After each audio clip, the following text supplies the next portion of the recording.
Bom dia, boa tarde, boa noite, galerinha do oitavo ano. Uou!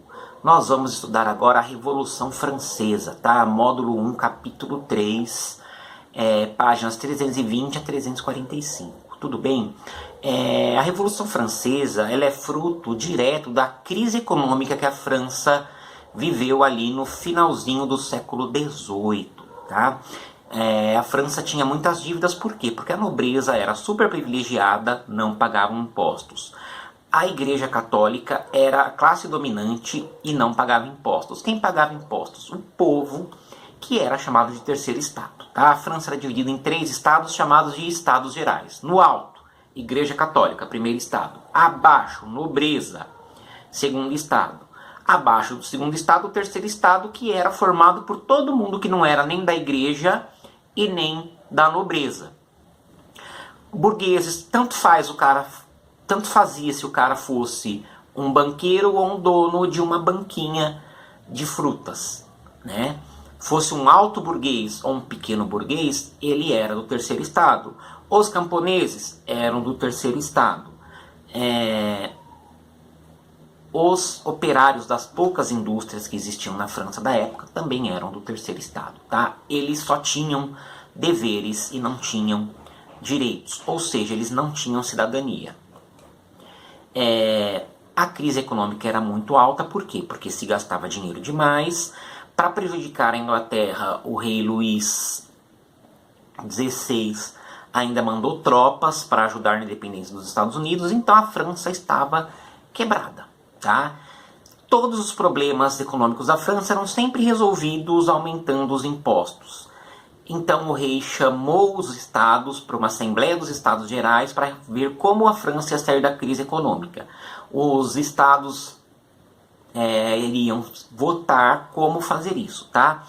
Que vai acontecer? O terceiro estado propõe o voto por cabeça. Porque, obviamente, o terceiro estado era mais numeroso. Porque o que acontecia sempre? O primeiro estado votava junto com o segundo, 2 votos contra 1, o terceiro estado perdia.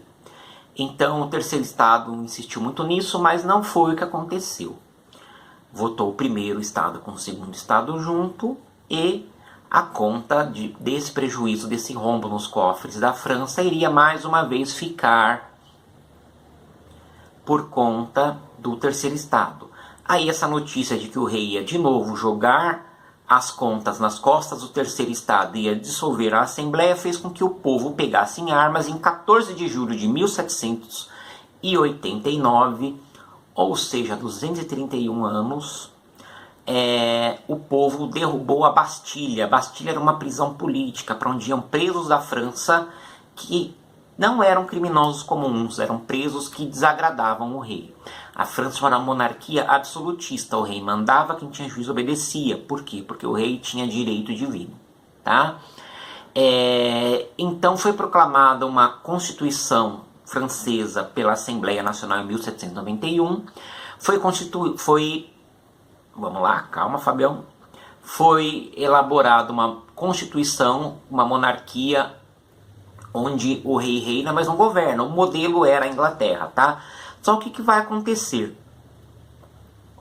O rei e a nobreza tentam fugir para pedir auxílio para nobreza absolutista da Áustria, da Prússia, porque afinal os reis e os nobres da França eram parentes dos reis da Europa, né? Dos outros países da Europa.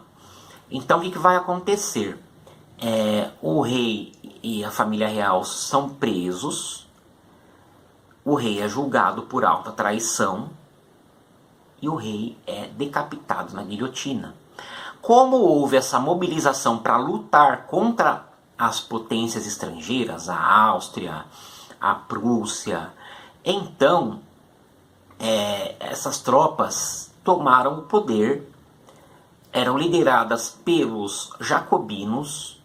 E aí começou uma fase de governo popular republicano. A França se tornou uma república.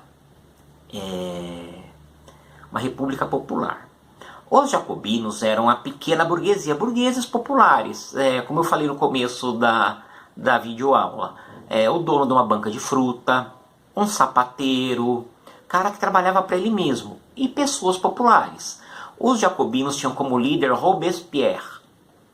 Obviamente, se era um governo popular, ele atraía inimizade de quem não era popular. Então esse Estado jacobino viveu em período de guerra permanente. Tá? Como ele era popular, ele buscou ideias progressistas, como por exemplo, tomou as terras da igreja, libertou os escravos de todas as colônias francesas, fez uma tabela para alimentação básica, né? Congelou o preço do pão, congelou o preço dos aluguéis.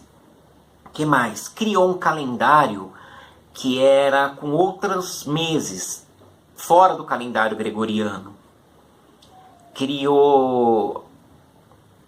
Peraí, deixa eu voltar ao calendário, peraí. Né? Fora do calendário gregoriano, por exemplo, o mês das brumas ficou chamado de brumário, o mês das vinhas, vindimário, o mês quente, termidor, e assim por diante. Né? Os meses de acordo com as condições climáticas da França. Voltando, criaram uma religião onde a entidade a ser cultuada era a república. Esquisito, né?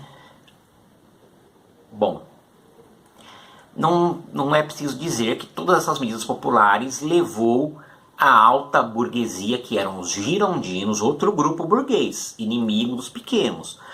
A alta burguesia eram quem? Os banqueiros, era formada pelos banqueiros, pelos industriais, por pessoas de grande capital. E aí eles começaram a formar tropas para uma contra-revolução. Então os jacobinos começaram a exterminar seus inimigos, e aí foi a chamada fase do terror. Essa fase do terror, os jacobinos mandaram para a guilhotina cerca de 30 mil pessoas. Uma fase muito sangrenta. Então os girondinos conseguiram fazer a reação termidoriana, derrubaram o governo jacobino, Robespierre foi decapitado na guilhotina, e os girondinos colocaram como chefe de Estado Napoleão Bonaparte. Napoleão Bonaparte era um jovem general muito querido pelo povo, porque ele era muito inteligente, ele veio de baixo, ele não era da nobreza e ele conseguiu subir nos postos mais altos do exército pela sua competência. Ele foi colocado para ser um cônsul no diretório. Só que ele já deu um golpe de Estado para ficar como cônsul governando sozinho. Foi o golpe do 18 Brumário. E o Napoleão, ele gostava de governar sozinho, né? Ele criou o Código Napoleônico com várias leis, que tinha algumas coisas progressistas, como igualdade das pessoas perante a lei, fim dos privilégios feudais, por exemplo, aquelas pensões que os nobres tinham, e direito à propriedade. Como essas coisas agradaram uma grande parcela da população que não tinha cidadania, por exemplo, foi a primeira vez na história da França que os judeus tiveram cidadania. Pois é. Ele deu um alto golpe e ele se proclamou imperador dos franceses. Pois é.